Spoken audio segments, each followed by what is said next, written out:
అందరికీ అనుభవంలో ఉండేటువంటి ఒక విషయం.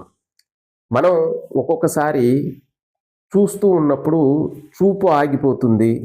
అంటే మనం ముందల కనిపించేటువంటి దృశ్యం మీద మనకి దృష్టి ఉండదు. అంటే అక్కడ ఏం జరుగుతుంది అనే దాని మీద దృష్టి ఉండదు. ప్లస్ మనం వినేటువంటి విషయాలకు సంబంధించి కూడా మనకి శబ్దాలు వినపడతాయి, కానీ అక్కడ దాని అర్థాలు మనం వెతకం.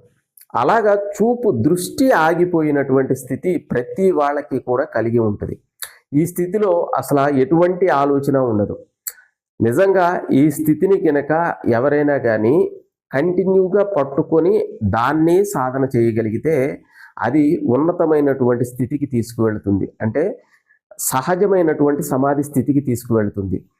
కానీ ఈ విషయం మనం విన్న తర్వాత ఎప్పుడైనా ఆ స్థితి కలిగినప్పుడు వెంటనే ఈ స్థితి అది అనేటువంటి స్ఫురణ ఎప్పుడైతే వచ్చిందో వెంటనే మనస్సు అనేది లేస్తుంది. కాబట్టి ఈసారి ఎప్పుడు ఆ స్థితి కలిగిన కానీ ఆ స్థితిని కంటిన్యూగా ఉండేటువంటి ప్రయత్నం చేయండి. అదే సహజ సమాధి స్థితికి తీసుకువెళ్ళేటువంటి మార్గం.